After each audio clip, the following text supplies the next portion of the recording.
Assalamualaikum warahmatullahi wabarakatuh. Alhamdulillah, Alhamdulillah. We are blessed to be able to continue the study of Surah Kahfi. Inshallah, we will be help us to become better Muslims. Inshallah, blessed Allah subhanahu wa ta'ala. Right, let's start off with our intentions for seeking knowledge and teaching. I intend to seek knowledge and to teach. I benefit myself and to benefit others, to remind myself and to remind others, to profit myself and to profit others, to urge adherence to the book of Allah and the Sunnah of Rasulullah sallallahu alaihi wasallam, to invite to guidance and to guide to that which is good, seeking the face of Allah, His pleasure, His closeness, and His reward, subhanahu wa ta'ala.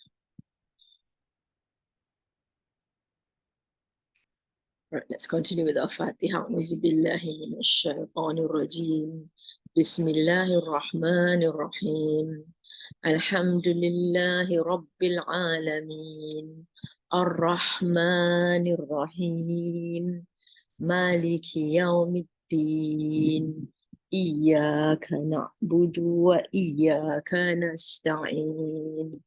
Ihdinas siratal mustaqim. صراط الذين أنعمت عليهم غير المغضوب عليهم ولا الضالين آمين بسم الله الرحمن الرحيم. Let's continue with our dua. اللهم نور بالقرآن بصري واشرح به صدري وأطلق به لساني واستعمل به بدني وقوي به جناني وأسرع به فهمي بحولك وقوتك فإنه لا حول ولا قوة إلا بك يا أرحم الراحمين. والصلاة على سيدنا محمد وعلى آله وصحبه أجمعين. بفضل سبحانك ربك رب العزة عما يصفون وسلام على المرسلين والحمد لله رب العالمين. آمين. بسم الله الرحمن الرحيم. رب اشرح لي صدري ويسر لي أمري واحلل عقدة من لساني يفقهوا قولي. الحمد لله الحمد لله. The last lesson we did 55 to 60. Allah tells us about the Quran, and Allah says nothing prevents men from believing when the guidance comes to them, and from asking forgiveness of their Rabb, except that what happened to the ancients should overtake them, or that they face the punishment. So Allah is telling us that everyone has the opportunity to believe. The guidance is there. They can believe if they want to. Nobody is stopping them from believing. And after they believe, they would ask forgiveness for the wrongs that they have done. But they will not be able to believe when the punishment comes. This is the punishment of the ancient people, right? Nabi Lut and the people of Lut, the people of Ad, and the people of Nabi Saleh, and the people of Samud.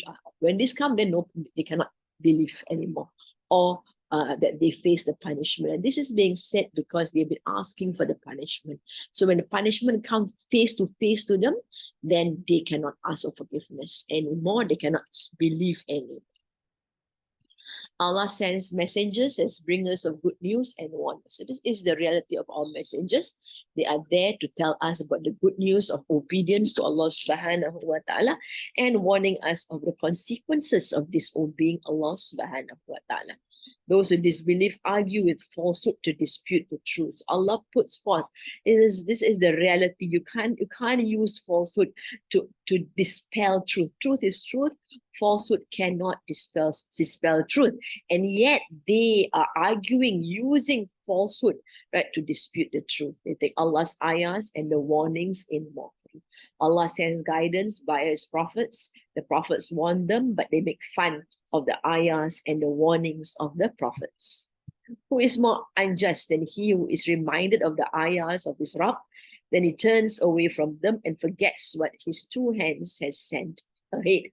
So there's two things here that is being brought forth or being highlighted, is that these people, they turn away from the ayahs of Allah. Allah send them signs of the signs of the signs, but they do not heed the signs of Allah subhanahu wa ta'ala, be it in the guidance or be it in around them, right? So this is injustice, right? Because they're not able to put things in its correct perspective, in its correct order, right? And doing things as it should be done. Instead, you violate whatever advice that is given to you.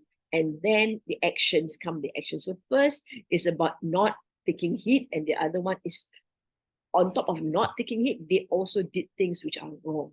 And they forget that these things that they send ahead of them, that means before they pass on, right, these actions that they do will have bad consequences for them. So they are unjust because they do things which are against the instructions and laws of Allah subhanahu wa ta'ala. Allah has placed veils over their hearts, or else they should understand it, and a heaviness in their ears. So Allah tells us that their actions actually, Allah has placed, of course, everything comes, Allah has allowed it to happen, that they have coverings over their hearts. And so they cannot understand. And a heaviness in their ears, no matter what you say, no matter how true and how good it is, they are not able to hear. They are deaf to good things. If we call them to guidance, they will never follow the guidance. So because of their state of their heart and the state of their hearing, not able to understand good things, or not able to receive good advice, then they will, no matter what you say, they will not be guided. Our Rabb is forgiving, possessor of mercy. So Allah reminds us, their condition is so bad, but Allah He is forgiving. If they change and turn their ways and turn to become good, Allah will forgive them because He is a possessor of mercy. He is full of mercy for His slaves. If we punish them for what they earn, they would certainly have hastened the punishment. He would certainly have hastened the punishment for them. But for them, there is an appointed time for which they shall not find a refuge. So Allah says that He can punish them. They have done bad and they have earned the punishment, and He can punish them. But He is not punishing them yet. He doesn't hasten the punishment. They are asking for the punishment to come. They are challenging the Prophet sallallahu alaihi wasallam. Where is the punishment if you are truthful? You see, but Allah is saying that Allah gives them time. There is a time, and when the time comes, they will not find a refuge at all. They cannot find to escape from it or to find a place to shelter from it. Allah destroyed these towns when they were unjust. Allah remind them, they all are aware of those towns that were destroyed. Right? There was Madain Saleh, people of Samud, people of Lut, that's up north and south, people of Ad, Nabi Hud. Allah appointed a time for their destruction. So Allah gave a reason why they were destroyed, because of injustice, because of disobedience to Allah subhanahu wa ta'ala, because of not doing things the way Allah wants them to do. And there is an appointed time for their destruction. He didn't destroy them as soon as they disobey, but after some time, He always gives them respite, time to change over, and He sends prophets to remind them, to give good news and to warn. And when the time comes, Allah destroys them. Musa told his servant, that he will not stop until he reaches the junction of the two seas, else he will go on for years. Now we go on to the story of Musa alayhi salam with this boy, right? This a boy whose name was Yusha, according to some narration, and he's a relative of Nabi Musa alayhi salam, also a Bani Israel, of course, are all relatives. And he was telling the boy that he will not stop until he reaches the junction with the two seas, or else he will go on for it. So he was determined, right, to meet up with Khidir. Allah subhanahu wa ta'ala has told him that when the people of, when the Bani Israel asked him who is the most knowledgeable of all, and he says he was the most knowledgeable of all, and Allah actually sort of reminded him he shouldn't have said that. He should say Allah is the most knowledgeable, but he didn't. And Allah told him there is someone more knowledgeable than him. That person has knowledge of Allah subhanahu wa ta'ala. We continue. Falamma, then when, balagha. Now there's an alif here, right? This is fi'il madi, past tense. The they here is two people, and the they actually both of them, not many but one, two. Right? If it's many, you have waw alif, right? Balagha is the one, it's called reach. And when you baligh, you reach maturity. Tabligh is to reach out to people, those who reach out to people. So balagha, they reached majma'a, meeting. On the word jama', jama' is to meet, right, or together. Majma'a, a place of meeting. Bainihima, between them. Baina is between, right? Hima, both of them. And alif there again, not bainihim, not bainahum or bainihim, right? And that tells us there's two of them again, that he and his, the boy that accompanies him. Some say it's just a boy who accompanies him, not really a servant, but the word fataya doesn't have to mean a servant. It could mean just a young boy, right? To give the boy some honor. Nasiya, they forgot, both of them forgot. Nasiya, because of the alif, they both forgot hutahuma, their fish. Hut is a fish. Huma is another word for fish. Sometimes we know the word samak is also a fish. Hut is another fish. Huma, both. So the fish belongs to both of them. Fattahada, fa is then, ittahada, it took. All right, this one is fi'il madi, all right, and the it here is a male it. Fattahada, then it took. Sabilahu, its way. And who is here? Can see it's a male here. The fish is referred to a male. Sabil, of course, we know sabil is a path, its way. Fil bahari, in the sea. Bahar is the sea. Saraba, slipping away. Now we will see a few translations of the word saraba. So when they had reached the junction of the two, they forgot their fish. Junction of the two. There's no two here actually in the translation, just the junction. Junction between the two, between them. Well, maybe the here is between the two, the junction between the two of, well, maybe the two here could be not. This between the two is this hima is the sea and the two seas between the two. So the two here is the between them here refers to the sea. And it took its way into the sea, and they forgot their fish, and it took its way into the sea in a tunnel. So it's a tunnel. This one they're slipping away. So there are a few translations of this word sarab. So Allah tells us falama. Falama means after some time that they walk and walk and walk and walk. Then they reach, right, the junction, majma'a, meeting between the two, right? Between the two. So the meeting between the two is between the two seas. So, right. And then Nasiya, they forgot their fish. So when they arrive at the place, they actually forgot their fish. He had been commanded to carry a salted fish with him. And it has been said to him, when you lose the fish, that will be a sign that you have reached the right place. So as mentioned, he wants to travel to the place where the two seas meet. Right? So historians, Mufassirins are not sure of where these two seas are because it's not mentioned. But basically, there's two seas, as mentioned last week. Some of them say between maybe the Mediterranean Sea and the Atlantic Ocean, right? That's where the Straits of Gibraltar is, and some even say Aqaba Sea, the two tongues of the Red Sea, right? There's two seas supposed to be there, and they meet at the corner there, right? So that means that will be at the tip of the Sinai Peninsula, right? Wallahu alam. It's not important, but what is important is that Allah informed him that it is the meeting of two seas. Well, so they set out and traveled until they reached the junction with two seas, where there was a spring called Ain al-Hayat. Ain is spring, Hayat is life. Fattahada sabilahu fil bahari saraba. Then it took, so they forgot the fish, and the fish took its way into the sea. Right, saraba, a tunnel. They went to sleep there, and the fish felt the drops of that water, so it came back to life. It was in a vessel with Yusha alayhi salam, and it jumped out of the vessel towards the sea. Yusha woke up and saw the fish fell into the water and started to swim through the water, leaving a track or channel behind it. Now, we saw it as a few narrations actually here, right? So here we have that they rested. They rested at the rock. So we can see that the fact that Nabi Musa alayhi salam rested there, although Allah says in the Quran, in this verse that they reached the meeting of the two seas between them, the meeting between the two seas. If we understand how the translation works here, right?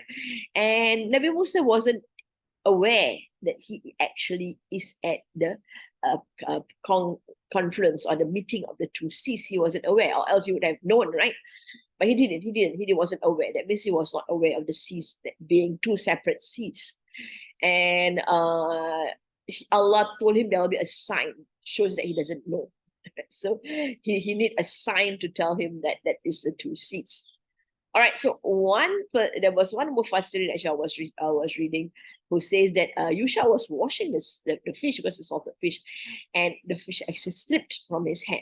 So that's where the saraba comes from, right? So our Mufassirin sometimes, instead of just those who tafsir, and so those who translate instead of translating directly might even use it as interpret it, not to just translate directly. All right, so the ones who say it's a tunnel is because when the fish swim, right, you can see a path like being forked out by the fish, a track or channel behind it. So they use it, the word saraba, as a tunnel. So he saw. So if this is the other story, it was both of them was asleep, and then he woke up and he saw the fish actually went into the water. Falamma, then when jawaza, they pass beyond, that means they move on. And they pass the place where they're supposed to go. Jawaza is to tell us again, it's fi'il madi, and the alif it's two people. Qala, he said, so one person said, li fatahu, so we know the one who said is Musa alayhi salam, to his boy. Fatah is a young boy, to his young boy, his companion is a young boy. Atina, bring us. All right, Atina. He didn't say bring me, he said bring us. It's for us. Rada ana, our breakfast. So the boy was asked to bring breakfast. Rada ana. We have Rada means morning meal lah. Rada ana. Laqad, surely, laqina, surely we met. Laqiya. Laqiya is to meet. So there's no surely here. Laqina, we met. The lam is not lam of emphasis, like mistake. Laqad, surely, laqina, we met. Min safarina. Safarina is safar is travel, right? Safar is a travel. From our journey, safarina, hada, this nasaba, fatigue. So he got tired, right, after walking some time, and after falamma is a considerable length of time. Laqina, so refers to both of them here, but using the word na, because it's a conversation, right? It's a direct speech. Falamma jawaza, qala li fatahu, atina ghada'ana laqad laqina min safarina hadha nasaba. All right, so we know that he moved on. So somehow, right, although Yusha saw the fish jumping into the water, he just didn't tell Nabi Musa. He just forgot about it. Falamma, then when jawaza, they moved on away from it. They passed it. That's what it means. Qala, he said, li fatahu, to his boy, atina, bring us ghada ana, as mentioned. He doesn't say bring me my breakfast, right? He actually was very good in including the boy in his breakfast. That this is we are on the trip together, right? This food is our food. So the boy is there to help him out. They continued on their journey. After some distance, they asked the boy to bring their breakfast. Laqad laqina min safarina hadha nasaba. Essentially, we have met, or from this journey, this, right? So it's emphasizing the journey here. Nasaba is put at the end, and it is in its nasab state to show that he is exhausted by then. Not only was he exhausted, he was also hungry, right? That is why he asked the boy to bring him the food, right? He realized that the long journey had tired them out and they were hungry. Right? It seems that Allah subhanahu wa ta'ala, some translators, some of us actually said that Allah allowed him to move on, and then he became exhausted because of the long journey. So he wanted a meal. لقد لقينا من سفرنا هذا نصبا. Qala, he said, Ara'aita, did you see? So, is a question. Did? Ra'a is to see. Ra'aya is a root word. So, Ra'aya, all the Ra'aya here, right? A root word here. Ta is you. So, did you see? So, this boy talked to Nabi Musa. Is awayna, when we sheltered. Awa is a place to take refuge, to shelter. Na is we. We sheltered is past tense, because the na is at the end. When you see the na at the end, no, nothing in the beginning, then it is definitely a past tense. Ila saharati, ila is huruf jar. So sahar is with is in its jar state with a kasra. Ila saharati, at the rock. Fa inni, then surely I, fa is then, inni, surely I, nasitu, I forgot the fish, al-huta. So the fish is the thing that's being forgotten, and so the fish in this is nasab. And nasitu is, we can see, is fi'il madi, past tense, because the I is here, a two. The root word is nasiya. Fa inni, then surely I forgot the food. So he is emphasizing that he actually forgot the fish. قال أرأيت إذ أوينا إلى الصخرة فإني نسيت الحوت وما أنسانيه, and not cause me to forget it. All right. We saw the word nasiya just now as being forgotten, and nasiya. So here we don't see the ya, what we say an alif. The ni is the mi here. So the alif, the ya is a weak letter. The weak letters can change, can actually morph and becomes alif, can become y. Ansanihu, right? The ansa here, we see the word ansa here, refers to a he entity, right? Nasiya. And the alif, it is the af'ala structure, a causative structure, which means an immediate cause. Ansanihu, like we had nazala is not is fa'ala structure, that is a causative also, but continuous causing. But af'ala, anzala, nazala is to send down continuously. Anzala is to send one shot. So at that point in time, ansanihu, right? Caused me to forget. Who caused him to forget? The shaitan here. See, the shaitan is in the rafa state. Shaitan. Illa shaitan, illa except. Who is it? It referring to the fish. Wama ansanihu illa shaitan. All right. And that adhkurahu, all right, this adhkurahu, that's why we need to understand the words here properly. The word is zakara. Zakara means to mention or to be reminded or to remind, right? Here is an is huruf nasab. So huruf nasab, this adhkara is actually fi'il mudari. The here is the I. So remember, tu at the end is also I, but past tense. At the beginning is also I, but present tense. But here is present mudari, but nasab state because of an. I mentioned it. The shaitan, except the shaitan caused me to forget that I mentioned it. What tahada, and it took. Right? What tahada, and it took. What is it? It tahada, it took. It's past tense here, fi'il madi. Right? If ta'ala structure. Akhada is a root word here. Sabilahu, its way. Fil bahari, in the sea. Ajaba, ajaib is in an amazing way, magical. Right? So, of course, it's magically because it's supposed to be dead. It's a salted fish. This is magic. Nah? Right? Wama ansanihu illa shaitanu an adhkurahu. What wattahadha sabilahu fil bahari ajaba. Ajaba is fi'il nasab and emphasizes the amazingness, the way the fish entered the water. So he said, did you see when we took refuge on the rock? Then I forgot the fish, and nothing made me forget to speak of it but the shaitan. And it took his way to the river. What a wonder. So he says, so when Nabi Musa alayhi salam asked him to bring their breakfast, of course their breakfast was include the fish, right?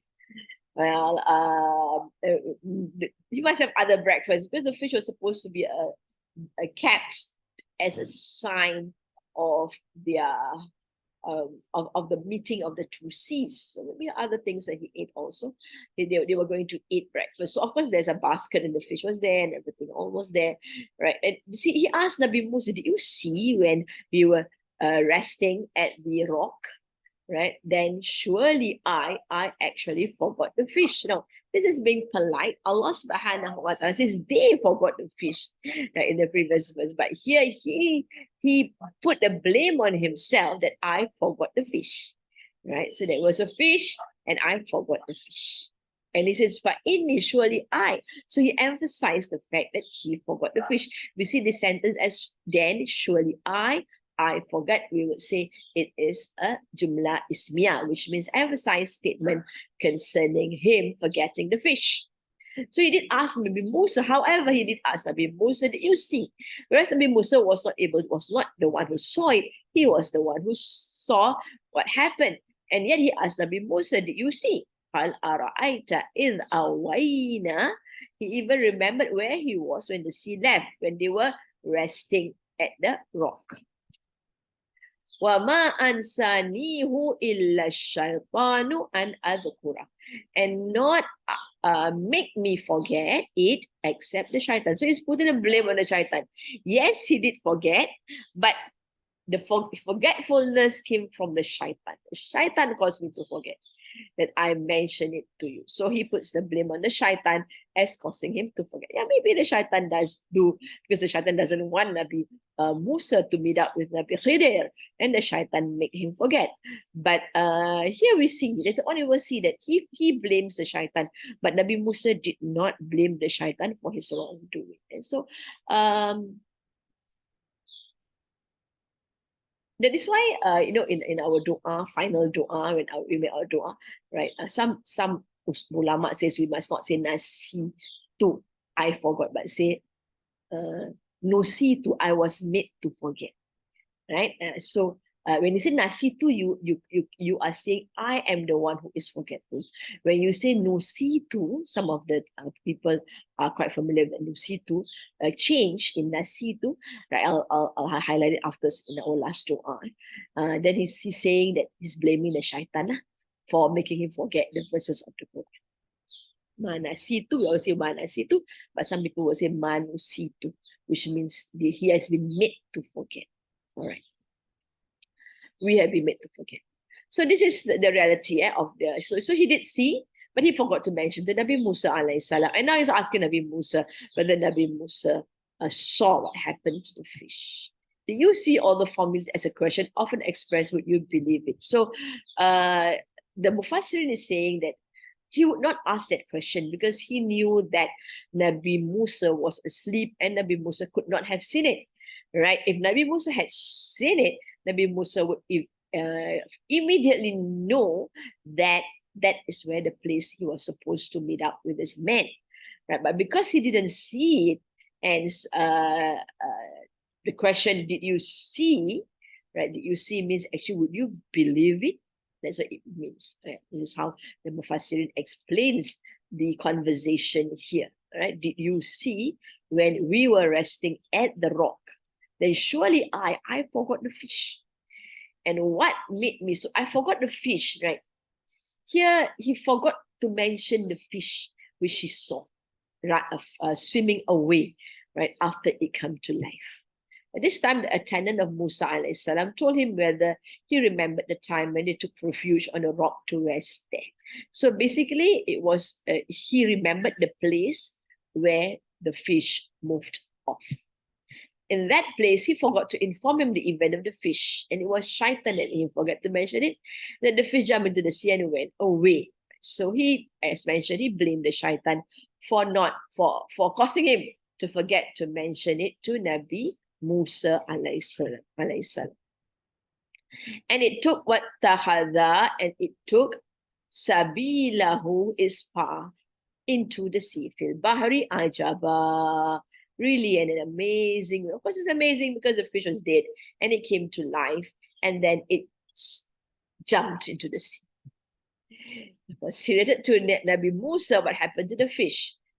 Therefore, in reality, Allah, not shaitan, made Musa and his young slave, a young servant, or the young boy forget the fish. But it was in their interest to do so, and their destiny determined by Allah called for it. So this other Mufassirin is saying that it's not really the shaitan who made him forget. Allah didn't give him the permission to mention it to Nabi Musa because Allah wanted him to move ahead.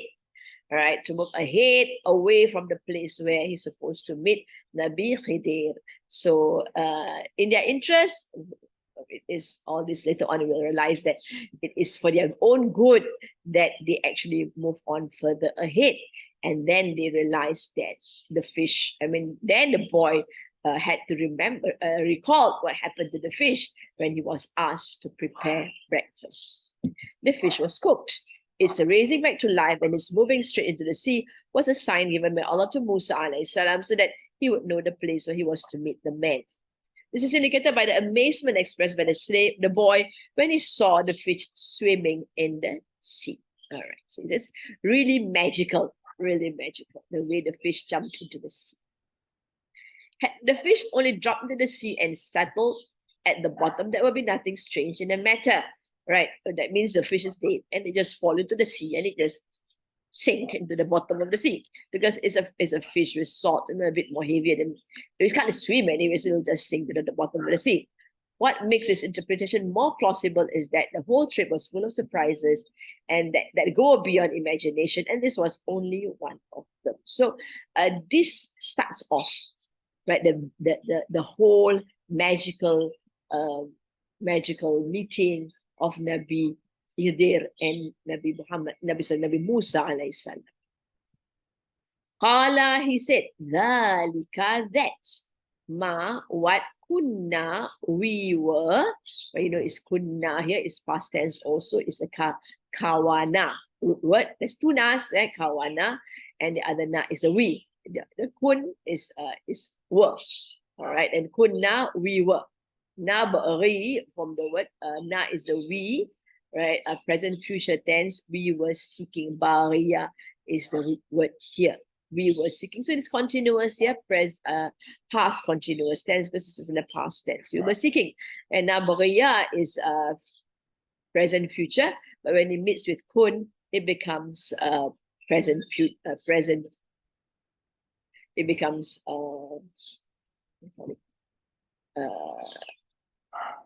continuous, present continuous tense. Kunna nabghi. Fartadda, the root word is radada here. Radada, this is the ifta'ala structure, right? The fa is then. Sorry, then. The fa is then, they return.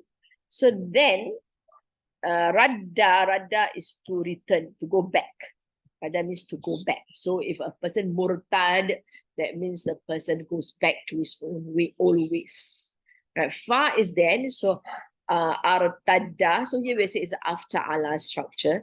The T in the middle here tells us they did it with their own willpower. That means they decided, both of them, Alif here tells us two of them decided to return to the place. So when Nabi Musa realized that he has passed the place. Ala, on atharihima, on their footsteps. Athari is footsteps. Hima is both of them. Qasasa, a retracing, right? So it is just emphasizing they really retrace their footsteps. This is what we sought for. He said, this is what we sought for. So they returned, retracing their footsteps. Qala dhalika ma kunna nabghi fartadda ala atharihima qasasa. Right, so they did try, but so Nabi Musa, when Nabi Musa heard that the boys mentioned and described how the fish went into the sea, he straight away knew that was what Allah asked him to look out for. Right, so that is why he says, Qala dhalika, that here refers to the incident of the meeting of the sea and where this fish is to jump into its sea. That incident, that event is what we are looking for.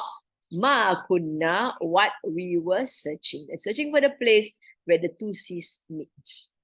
Musa realized that was what he was looking for. He told his boy about it. So fartadda, then they returned back to that place because that is where the place of the sea, where the sea met, the two seas met. Ala atharihim, so they retraced back their path, right? A return, so they returned back to where they stopped. They went back along the path they took. All right, so that's the first part of the story of Nabi Musa and the boy and how they reached the place of meeting with Nabi Khidir. Let's recite and recall. وَإِذْ قَالَ مُوسَى لِفَتَاهُ لَا أَبْرَحُ حَتَّى أَبْلُغَ مَجْمَعَ الْبَحْرَيْنِ أَوْ أَمْضِيَ حُقُبًا فَلَمَّا بَلَغَ مَجْمَعَ بَيْنِهِمَا نسي حوتهما فاتخذا سبيله في البحر سربا فلما جاوزا قال لفتاه آتنا غداءنا لقد لقينا من سفرنا هذا نصبا قال أرأيت إذ أوينا إلى الصخرة فإني نسيت الحوت وما أنسانيه إلا الشيطان أن أذكره واتخذ سبيله في البحر عجبا قال ذلك ما كنا نبغي فارتد على آثارهما قصصا. I will continue. Fa wajada, fa is then. Wajada, again, two people that are live there, they found. So it's a two companionship.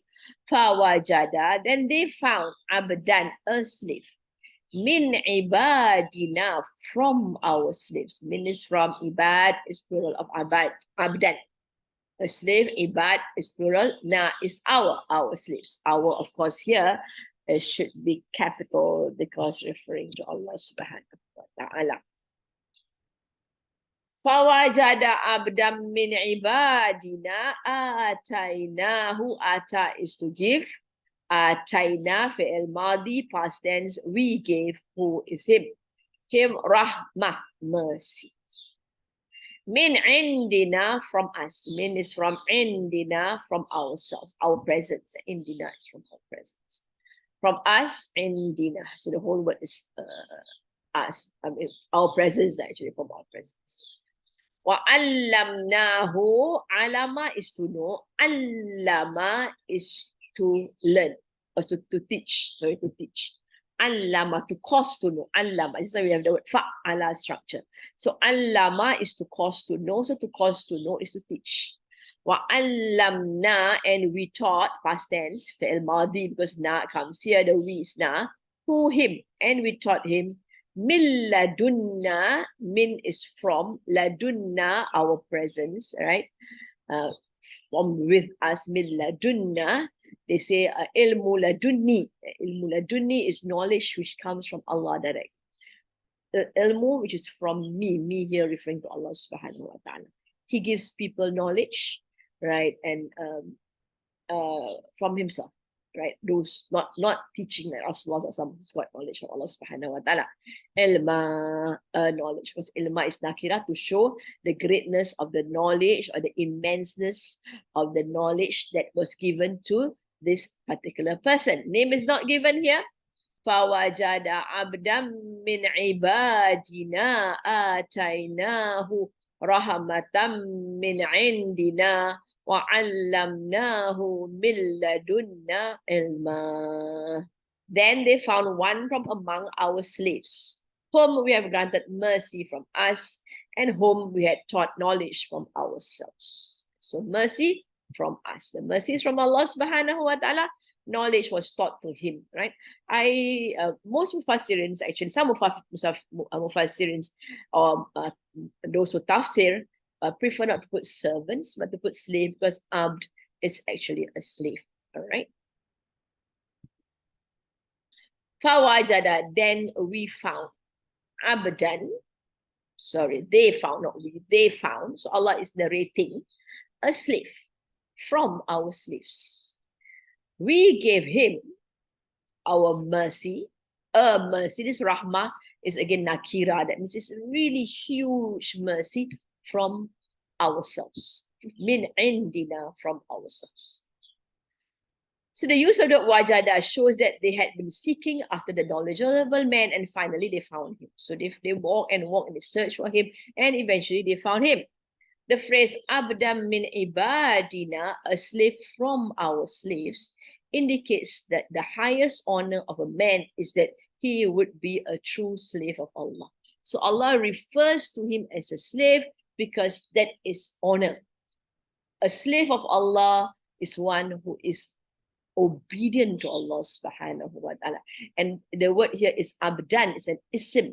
That means he is at all times, right, in a state of obedience to Allah subhanahu wa ta'ala. There is no time frame of obedience. If Allah has used maybe a ya'budu, right, he obeys or he enslave himself to, then that will have a present, future, or things like that, which is a fi'l. A fi'l has time frames, but an ism, right, supernoun, you can call it, because it involves adjectives and adverbs, right, has no time frame. So he is forever a slave from our slaves. Allah has lots of slaves, those who are totally devoted to Allah subhanahu wa ta'ala, and it's a great honor that we are called, a person is called a slave, is that he would be a true slave of Allah. And this very rank of slavery causes man to be bestowed the mercy of the Rabb and the windows of the signs to be open to his heart and mind. So when you're a true slave of Allah subhanahu wa ta'ala, being obedient to Allah subhanahu wa ta'ala at all times, then the mercy of Allah descends on you. Atainahu, we gave him. So Allah first emphasized that he was a true slave. And because of him being a true slave, Allah gave him, all right, Atainahu, we gave him mercy, immense mercy from ourselves. It comes from Allah, the mercies from Allah is immense. They found a man covered with a garment. Musa greeted him. Al-Khidir said, is there such a greeting in your land? No, this is from Hadith. This narration is from Hadith. And from the Hadith, we are informed that the man is Khidir. Khidir means green. So some has mentioned that he's called Khidir because his knowledge is evergreen. Some say he's Khidir because it's a mystical creation of Allah subhanahu wa ta'ala. And many scholars have said that he's still alive until now. And people have met him along the way, those who are blessed to meet him. It seems also that Imam Ghazali, okay, if you talk about Imam Ghazali is a Muslim, and he comes many years after Rasulullah sallallahu alaihi wasallam. Maybe, I can't remember, 100, 200 years later after the Hijrah. Anyway, it seems that according to narration, he actually met Nabi Khidir alayhi salam while he was doing his tawaf around the Kaaba, and he asked Nabi, and that was in Muharram, he met Nabi Khidir, and he asked Nabi Khidir to give him a dua a dua for Muharram, and Nabi Khidir actually gave him a dua. Dua is written down, right, in some books of this dua of Nabi Khidir, which Nabi Khidir gave to Imam Ghazali, right, one of the great scholars of Islam. It's called Hujjatul Islam. All right, so Nabi Musa greeted him. It's probably Assalamu alaikum, but it seems that Assalamu alaikum is a gift for Muslims, for the Ummah of Rasulullah sallallahu alaihi wasallam. But we know the Jews have this greeting of Shalom, right? Sounds like Salam. Also, anyway, Wallahu alam. And we know also Nabi Ibrahim also gave the salams to the angels. So this greeting has been there, right? Maybe a bit different in form, in structure, but basically it's a greeting of peace. Right? It's beautiful to greet people with peace, especially especially a stranger. It gives you a stranger assurance that you are there with peace. You're not antagonistic or whatever. Musa said, I'm Musa. He said, are you the Musa? The Musa of the children of Israel? So specifically, Nabi Musa alayhi salam. So he questioned that to ask Nabi Musa alayhi salam. Musa said, yes, and added, I've come to you so that you may teach me something of what that knowledge which you have been taught, right? So we saw Allah says that he has been taught of the knowledge. And Nabi Musa said that this is in the hadith. Later on, we will see again this being mentioned by Nabi Musa alayhi salam. So Nabi Musa was very he was sure that he wanted to learn from Khidir. However, the meaning Abdan is Khidir was a prophet, reasoned by the following evidences. Or we have another point of view of the word Abdan, which means that he is a prophet, and they are giving us some evidences here. He who become the teacher of a prophet like Musa is surely a prophet. So no one can teach another prophet except a prophet. So that is where, these are conclusions made by the Mufassirin that the word Abdan actually referred to Nabi Musa as a prophet. In fact, in the tafsir of Said Qutb, he actually referred to Nabi Khidir as a sage. Sage would not have the same position as a prophet. So from what we know, we consider him as a prophet. Most of us do consider him as a prophet. And a prophet, as we are aware, the Prophet ﷺ has said in a hadith that there are 124,000 prophets. And of the 124,000 prophets, 313 of them are Rasuls or messengers. 313 messages. There's a lot of messages, and we only know 25 messengers. That is what Allah has mentioned. He has sent messages to every nation. And if we are to observe the various practices of maybe aboriginal religions and everything, they do have a belief in the one God somehow. All right. Anyway, Allah knows best the state. So his argument here, the Mufassirin argument, is that Abdan actually refers to him as a prophet because only a prophet can teach another prophet. Secondly, word Abdina, Abdahu, Ibadana mentioned in the Quran have often been used for divine prophets.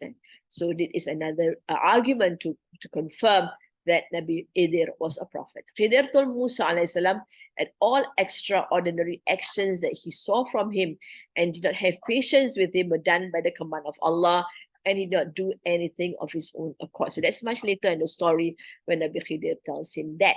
And of course, only prophets gets messages, gets commands from Allah subhanahu wa ta'ala. So 3 points to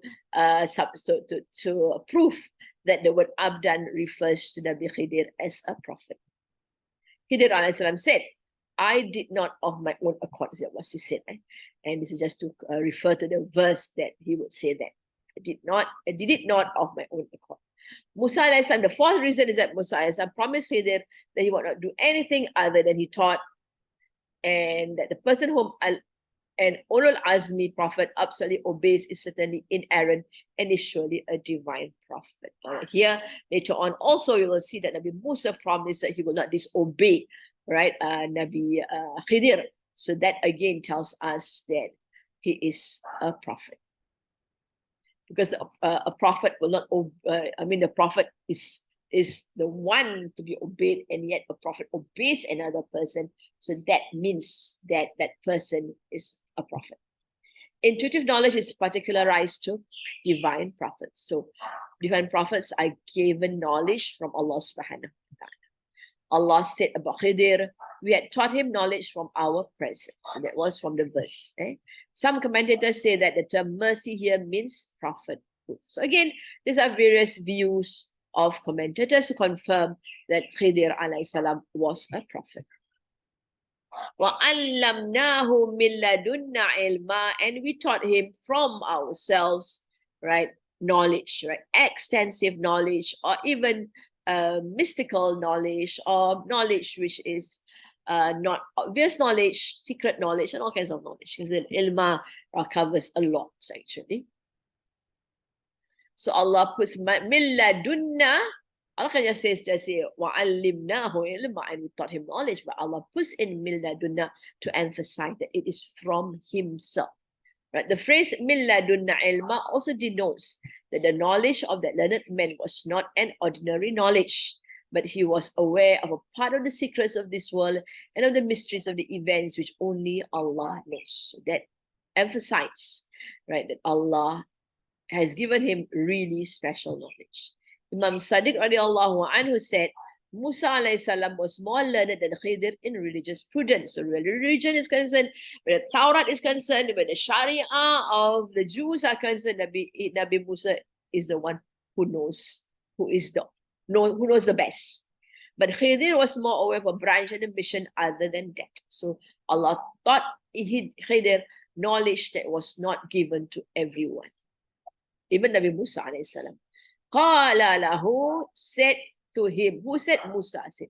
So as we have mentioned before, Musa's name is fixed on its structure. There is no such thing as Musu or Musi. It's fixed because it's a name, right? Musa. Qala, but not all names are fixed in that sense. But this is a particular name that it cannot be changed.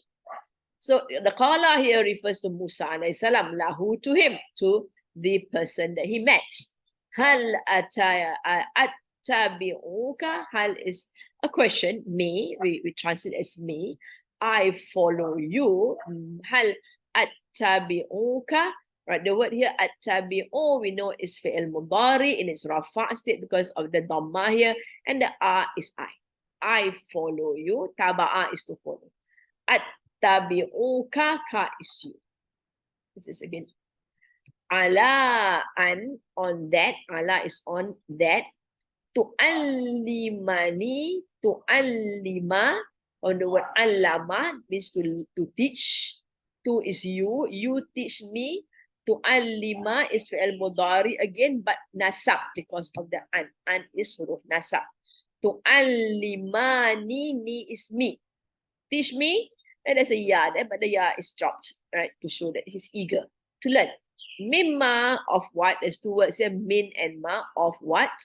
Ullimta, Robert alima also, but ullimta, you know, is passive, and you know, because of passive past tense, madi, because it's u and e. U and e tells us it's passive madi. Ullimta, you have been taught rushda, right guidance. So rashad is the correct path, the path of morality, the path of greatness, the path of good, the path that leads to Allah subhanahu wa ta'ala. Rushda. Again, a lot of nasabs being used here at the end, right, to emphasize the greatness of the path that he wanted, or the guidance that he wanted from Nabi Khidir alayhi salam. He knew that Nabi Khidir was blessed with special guidance. Musa said to him, shall I follow you on condition that you teach me right knowledge of what you have been taught?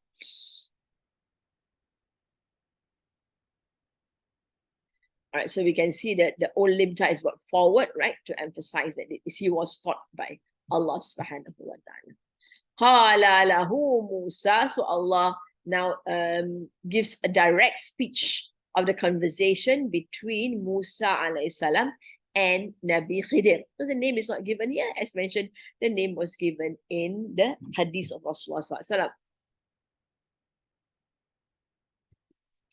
So Musa said to him, lahu is emphasized that as a direct speech to him, right? He is the one that Nabi Musa was talking to. Hal attabi'uka, may I follow you? So the word may is translated here. We do not use the word can, because when you use the word can, then there is no request. Like can, you will say, my teacher used to tell me, you say, can I do this? Then she will reply, you may if you can.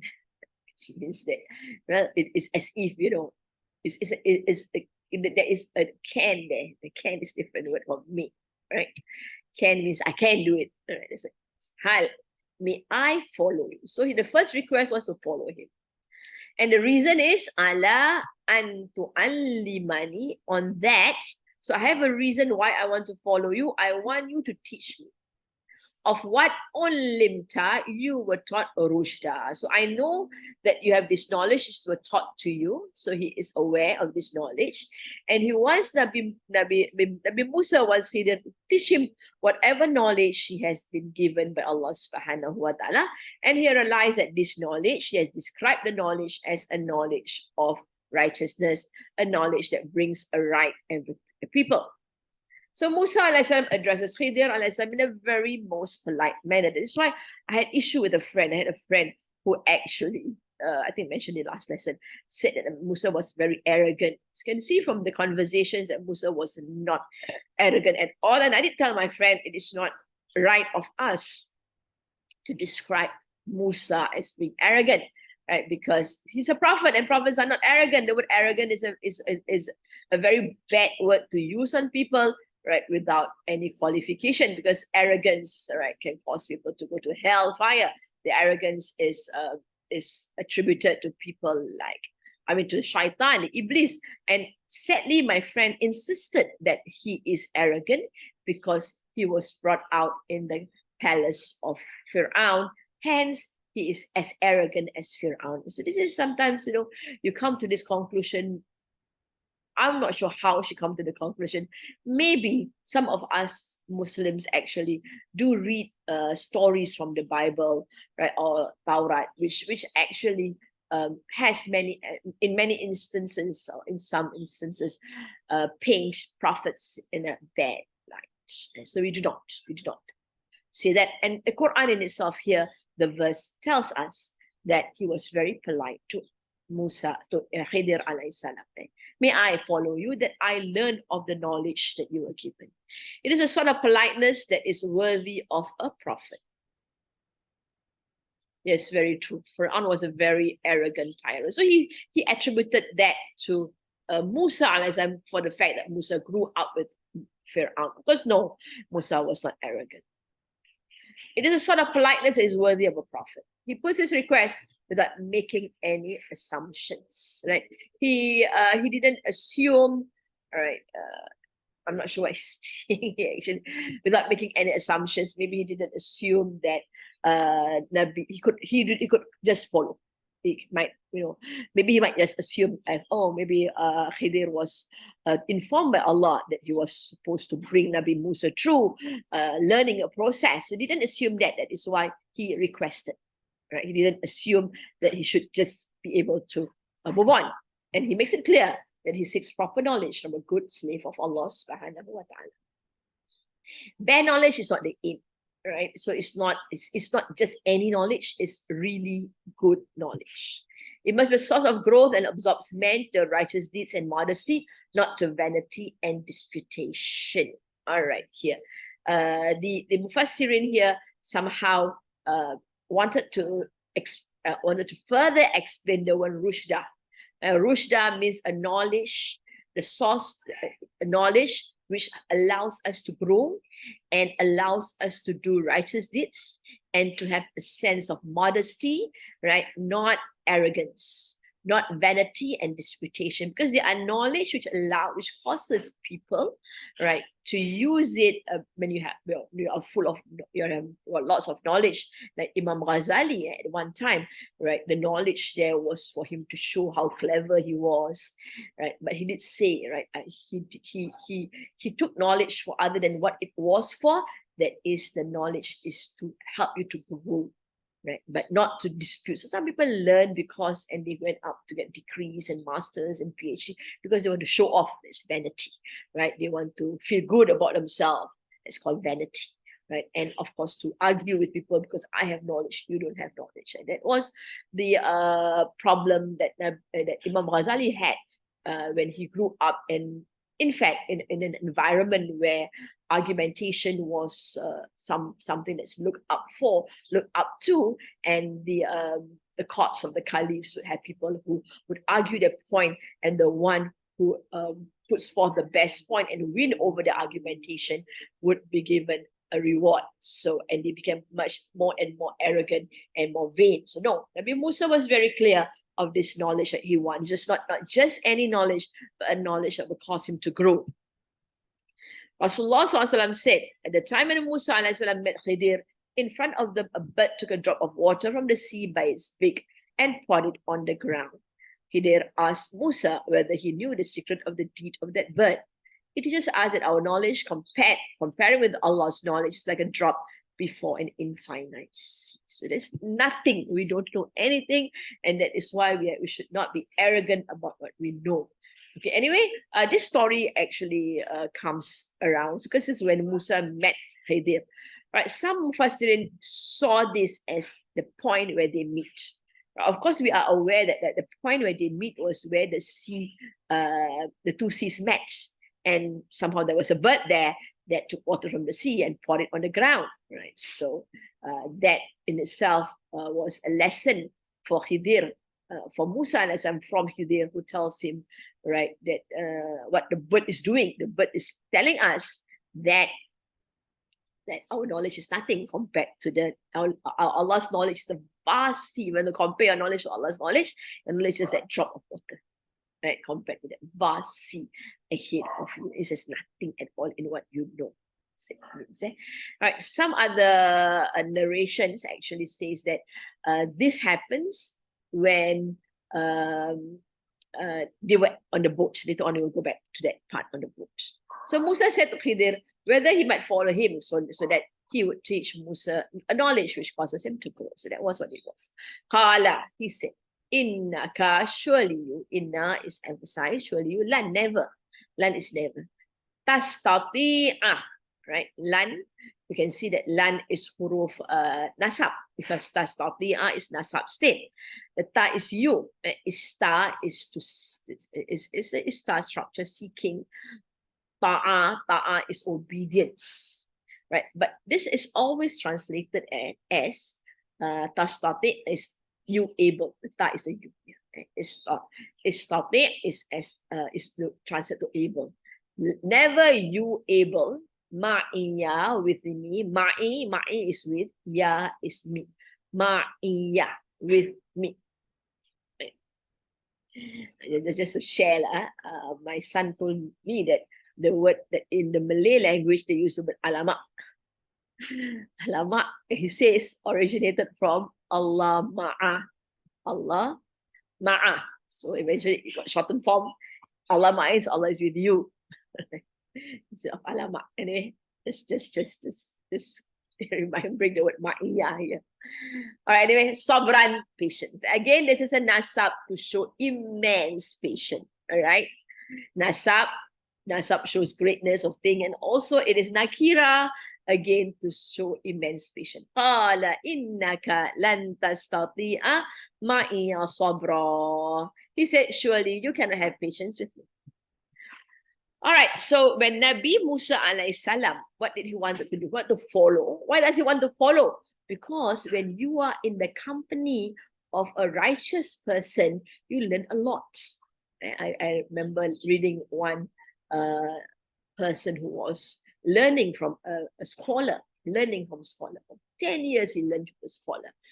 And then as part of the internship, the scholar asked him to live with the scholar for a year. So he said, after completing that 1 year of internship with the scholar, living with the scholar, he says, what I learned in 1 year is more than what I learned in 10 years. Because when you live with a person, you really see him, right, living up to what he taught. Right? What you learn, right, is something that you get on and on and on and on, but you don't really see it being practiced. Right, so to see it being practiced, like, really amazes you. It really teaches you a lot more things than just listening to. So Nabi Musa here wanted to follow through so that he will learn a lot of things from Nabi Khidir alayhi salam, knowing that Nabi Khidir alayhi salam has knowledge from Allah subhanahu wa ta'ala. And then, so following Nabi Khidir. And second one is to learn from Nabi Khidir. Nabi Khidir says, surely you, he's very sure, he's not discouraging, but this is how he sees it. Never, he says, never you be able to with me. You will never be able to be patient with me. You can't be patient with me. Impossible, that's what he's saying. Impossible you will be patient with me. after his prayers, invoking Allah subhanahu wa ta'ala, Rasulullah used to recite, I take refuge with you from the knowledge which is of no benefit. All right, this is part of the tafsir, actually not really included here, but it's about knowledge. And our knowledge is beneficial should be in the other part, because talking about Rashda, knowledge that brings you aright. All right, in answer to Musa, the knowledgeable man, Khidir, said there was no ability in Musa to be patient with him in following him and bearing his teachings. Right, so Nabi Musa want to learn from him, but he's telling Nabi Musa, no way you can have patience with me when you follow me and learning from me. He meant such patience was difficult for Musa to bear, impossible for you to be patient with me. The reason was that Musa looked the outward of the affairs, but Khidir noted to their inward case. So the reason is that you see the outward. Musa sees the outward of things happening, but Musa doesn't understand the reality of why things happen. So there's the inward reality of things, everything that is an inward reality. Therefore, I remember once I was disturbed by the death of a little young girl, which is 21, right? Because that doesn't seem to be like a good death. Very disturbed. Okay? And Allah subhanahu wa ta'ala knows well what disturbs you. And the day after she passed on, or she was buried, I was teaching Surah Isra. And in the Surah Isra, one of the verses, I can't remember which verse it was, Allah subhanahu wa ta'ala says that a person might die along these lines, not exact translation, that a person might die, but we seem to die in sin, but the reality of that person, Allah knows. So we are not supposed to condemn people when they die, seemingly in sin, right? But to dua for them, and realities of people, Allah knows. And when you see them as being disobedient to Allah subhanahu wa ta'ala, but Allah knows best why they are in that state. Allah knows the realities of the people, the abuse, whatever, all right, from young, childhood, whatever, Allah knows best the conditions of people. Right? That is why we have hadith of the woman who was a prostitute, and she gave water to a dog, and Allah forgave her all her sins. Right? So Allah knows best the condition. Why she became a prostitute, nobody knows. Right? It's not for us to judge people and to condemn people to hell. Yes, they committed a sin. We dua for them. We ask Allah to protect us also from that sin. This is, inshallah, as we move along in life. Therefore, bearing patience was hard for Musa alayhi salam. So he says, definitely you can't. No, the word lan is never ever. You'll be able to be patient with. Wa kaifa tasbiru, and how? What is and kaifa, how? Tasbiru, you be patient. Tasbiru again is fi'al mudari, rafa state, ta is you. Ala, on, ma, what, lam, not tuhit. Lam is huruf jazm, that is why you have a sukun here. Lan is huruf nasab. Right, so they have a nasab there. Lan tastati'ah, so it's tastati'ah nasab. Right? So these are reasons why you have this. For those who are learning grammar and looking at grammatical items around the way, bihi of it khubra any knowledge. Khabar is knowledge that is inside knowledge, insights.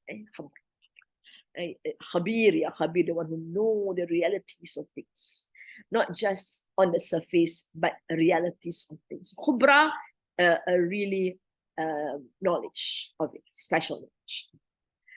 وَكَيْفَ تَصْبِرُ عَلَى مَا لَمْ تُحِطْ بِهِ خُبْرًا. Tuhit from the word here, muhit, hayat. So the word is hayata.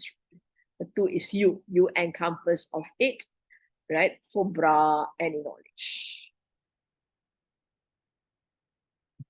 This is mudari, ta is you, and this is jazm state because it's sukun here. Wa kaifa tasbiru ala ma lam tuhit bihi khubra. And how can you have patience in that of which you have not got a comprehensive knowledge? That's the reason given by Nabi Khidir alayhi salam why he will not be patient. Because he says, and how can you be patient On what? Not you encompass of it knowledge. That means you have no knowledge of what's happening, right? So because you do not know what's happening, you will not have patience with it. You do not know why people do things, but you have your own perception and idea of things, and you get angry because of what is being done because you have no knowledge of why the person does it. وَكَيْفَ تَصْبِرُوا عَلَى مَا لَمْ تُحِطْ بِهِ خُبْرًا. Question is, and how? He's explaining, how can you ever be patient on something which you do not have knowledge at all? He says, use the word malam, what not you encompass. You cannot encompass everything, right? And that is what it is. The man's knowledge, however, is nothing like human knowledge with its immediate causes and inevitable results.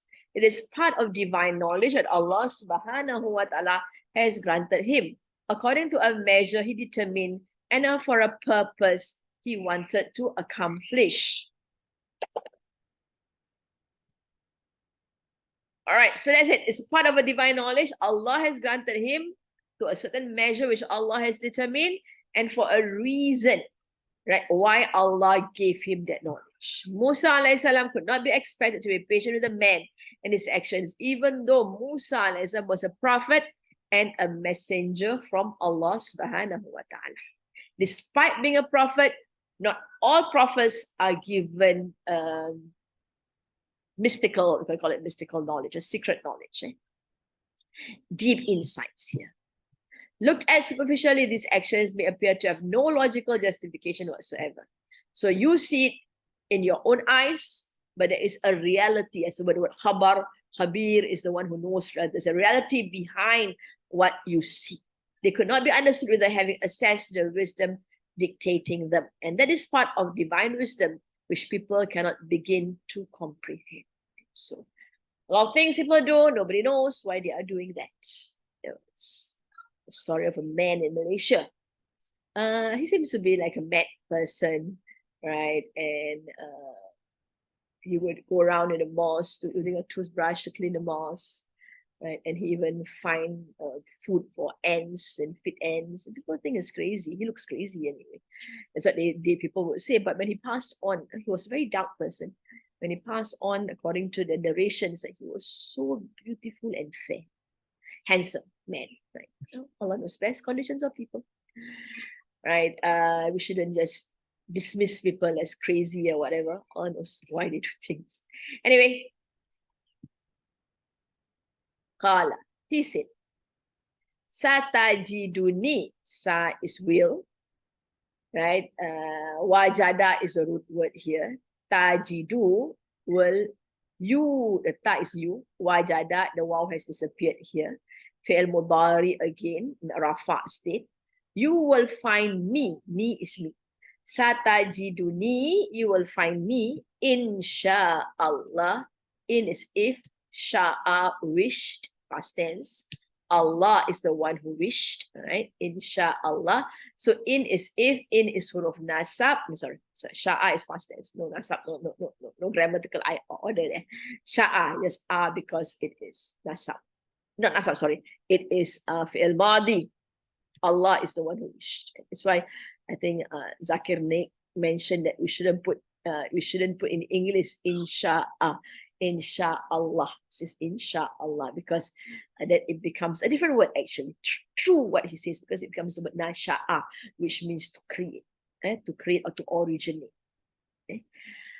Here means if. There's an in, which is a separate word from the sha'a. If wished Allah. Insha'Allah. Sabiran, patient. Wala, and not a'si, from the word a'siyah. A'sa is to disobey, and the word ma'siyah is an act of disobedience. A'siyah. The halif here, a'si, I disobey. The root word is a'saya. Wala a'si, and not I disobey, laka, to you. Amran, a command. Amar can be command, right? Amran can be affair, right? He said, if Allah pleases, if Allah wish, you will find me patient, and I shall not disobey you in your command. Qala satajiduni insha'Allah sabiran. Wala a'si laka amra. All right, he says, you will find me. Nabi Musa, so Nabi Khidir says, no way you can be patient with me because you don't know what I'm doing. You don't know the realities of my actions. He says, Inshallah, if Allah wishes. So the word Inshallah appears again here. Right, we had the word Inshallah in the previous part, the first part of Surah Kahfi, where Rasulullah was reminded to say Inshallah. And here we have Nabi Musa saying Inshallah, if Allah wishes. So he knows that he himself on his own might not be patient because you've said so. You've said there's no way I can be patient or he can be patient. Nabi Khidir had said, no way Nabi Musa can be patient. But Nabi Musa is saying that if Allah wish, I can be patient. You will find me patient if Allah wish. So he refers it to Allah, knowing that yes, true, I might alone, I on my own will not have that kind of patience because I might not know the realities of your action. But if Allah wish that I be patient, I will be patient. So that is his thoughts there. I mean, what he said to Nabi Khidir. Thus, it is possible that with the help of Allah and by means of patience, the necessary growth and development can be obtained. So he's determined to follow Nabi Khidir alayhi salam. And he believes that Allah will help him right through in his learning journey. And also, we must not forget the will of Allah for what we are doing to do in future. And we should say, if it be the will of Allah. So here it teaches us, right, that even the prophets, and that the prophets themselves have no confidence in themselves in being patient. So we also should, whenever we are presented or we are confronted with things that test our patience, right? We say, Inshallah, I will be patient in that situation. Qala satajiduni insha'allahu sabiran. However, some documentarists have said that effort of Musa alayhi salam for earning knowledge shows that no one should refrain from earning knowledge, even if he were a prophet and had reached the highest standard of knowledge. This is examples again for us, learning points for us to realize that here we have a great example from Nabi Musa alayhi salam, that he having knowledge, right, he is eager to go on learning knowledge. It shows that this is a person of humility because he has said he wants to learn knowledge to be on the right path, to grow, right, to get closer to Allah subhanahu wa ta'ala. And he is eager. And his eagerness is shown in him retracing his steps back to find the man who has knowledge. And his eagerness is in him, right, believing that he can go on if Allah wishes him to do. So he just wants to be together with Nabi Khidir alayhi salam. Another matter is that no one must refrain from humility before the one who is more learned from him. So although Nabi Khidir has said, you can never be patient, he humbly, right, present his case and that, yes, I cannot be patient, but if Allah wishes, I will be. You will find me patient with the wish of Allah subhanahu wa ta'ala. So that's humility, making reference to Allah's will on you to be patient. Musa alayhi salam conditioned his patience to the will of Allah. That means he put a condition that he will be patient, right, if Allah wishes. Because he thought he might bear patience, and in the meantime, that probably he could not be patient. Because maybe he thought maybe when Nabi Khidir said that, he might think that I can bear with the patience. But then he realized that maybe he might not be able to. So he put it as a clause that he will be patient if Allah wish. Therefore, he conditioned his patience, that means he put a condition on his patience to the will of Allah, so that if he had not been able to be patient, he would not have said a falsehood. That means he didn't say, oh, I will be patient. Then that means that he is saying something which is not true, because he can't be patient. That is why he says, if Allah wish, then I will be patient. Wala a'si laka amra. He puts another statement here, and not I disobey you in any of your commands. So I'm following you. You are my leader, right? I'm following you. The word tabi'ah is to follow. When you follow, you just keep quiet and do not say anything. That's the meaning of following, right? Let's say follow, lead, or shut up. Is that you don't stop. It's either you follow or you lead. If you think you have so much ideas, then you lead lah. It's like it's sorry about the word shut up anyway. Wala a'si, and don't I won't disobey you, right? You can command. You command me anything because I know you're my teacher. A teacher is to give command, and I will obey your command as much as I can. But Musa is so eager to learn. Hence, he resolves to be very patient and obedient, seeks Allah's help, and places Allah's will ahead of his own resolve. So that's a reality of a person who really wants to learn. If you want to learn something, right, you need to be patient with whatever comes your way. Please hold yourself, obey whatever is being said, refrain from whatever you are forbidden from doing, right? And that is about learning. When you want to learn anything, you must have this kind of etiquettes towards your teacher. So this is a great example from Nabi Musa alayhi salam on the etiquettes of learning from a teacher. Qala, he said, فَإِنْ اتَّبَعْتَنِي, fa is then, in is if. But we have the e there, ini. Why not in? Why ini? Because to join to the ta. The ta is a shadda there. If you don't have, if it's in, then you can't join to the ta. So that's the fa init taba'tani. The ta is you, right? Taba'tani, root word is tabi'ah. So there's two tas there. So that is why we have the shadda. One ta is a you, and the other ta is a root word of the word tabi'ah. Okay? Tabi'ah is let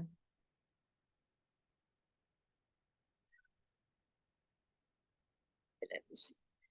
The ta is not a you.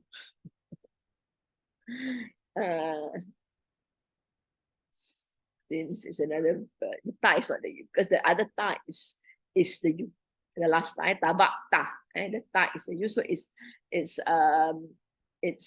past tense. Ni is me because the root word is taba. The word is taba. Tabak ta. And whenever you have the ain being in the sukun, we know it is a fi'l in a madi state. Tabata. You follow me, so it's past tense. You follow me. And if you follow me, so there's a condition here. Fala, then not, then don't. Fala tas'alni, then don't you ask me. This is an amr. And la with the ta tells us it's an amr. Fala, then don't you ask me. The word is sa'ala here is to su'al. Right? Ni is me. Then don't you ask me, and shay'in, and is about, or say of, a thing. Shay'in is a thing, and is sort of jar, so it goes to the jar state. Hatta until uhditha. What about hadith? Hadith means hadith is to inform. Uhditha, I inform. So is present future tense, mudari, but nasab because hatta is a nasab. Huruf. Hatta uhditha laka, to you. Minhu, of it. Dhikra, a mention. Qala fa'init taba'tani fala tas'alni an shay'in hatta uhditha laka minhu dhikra. He said, if you would follow me,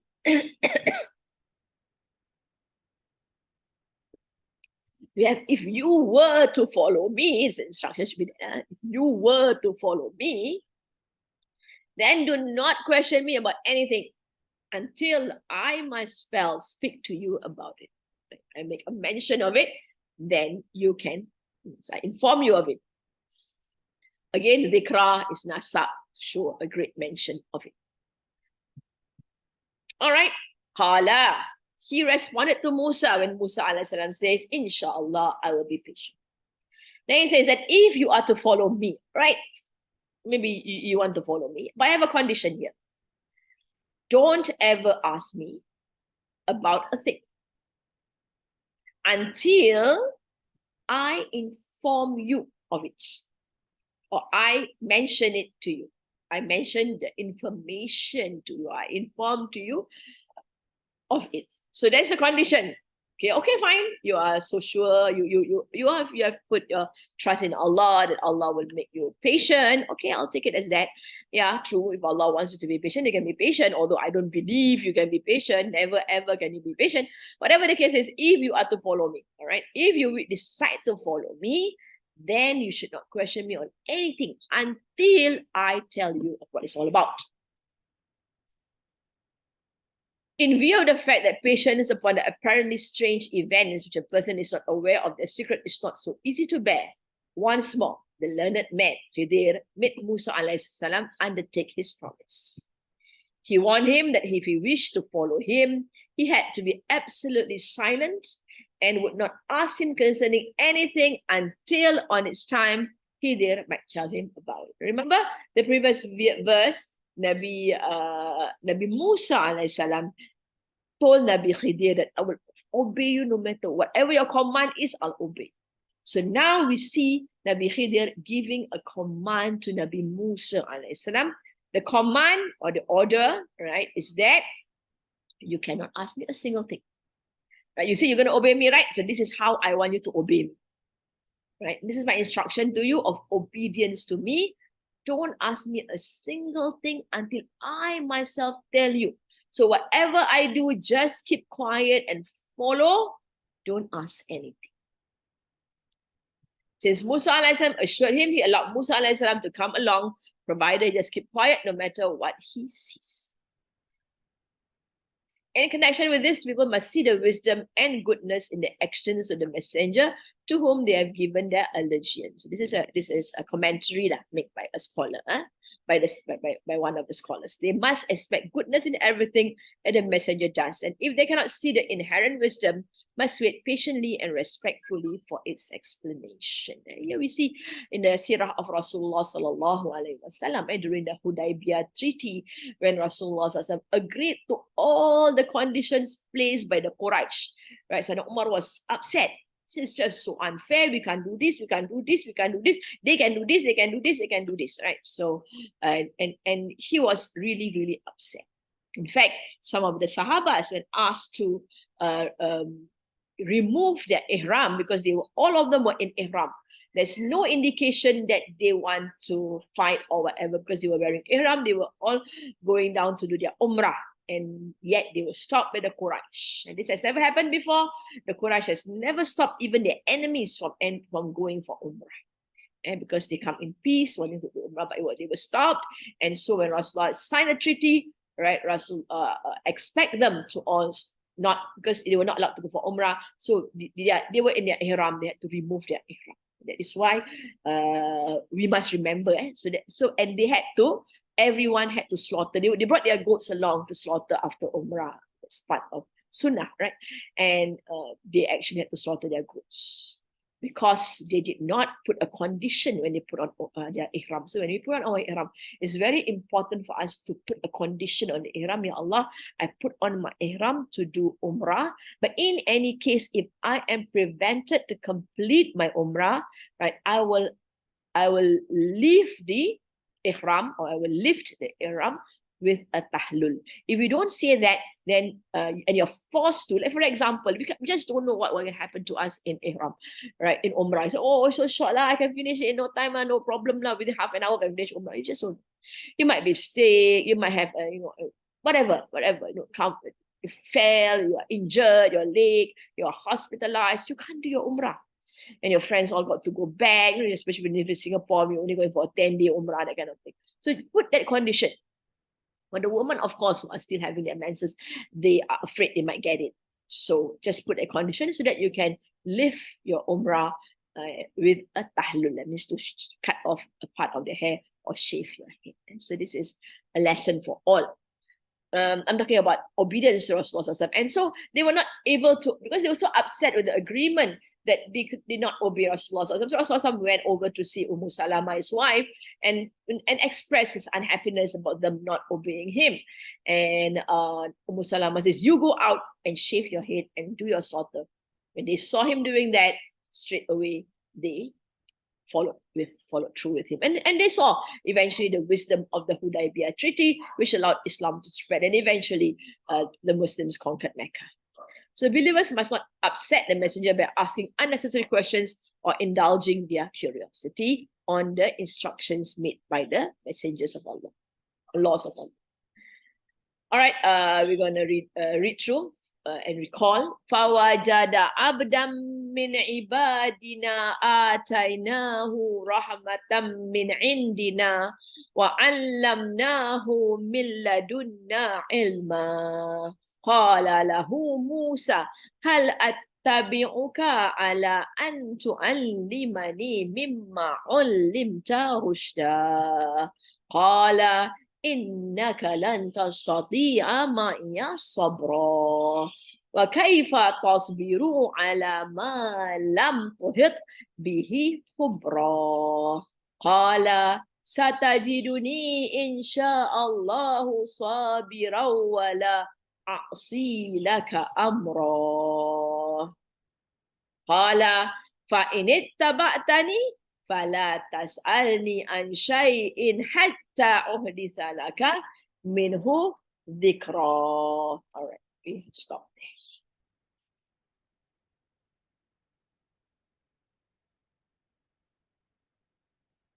اللهم ارحمنا بالقرآن واجعله لنا إماما ونورا وهدى ورحمة اللهم ذكرنا منه ما نسينا وعلمنا منه ما جهلنا. So the word nasina here, we forgot ourselves, not nusina. Some people say nusina, which we were made to forget. Shaitan lah.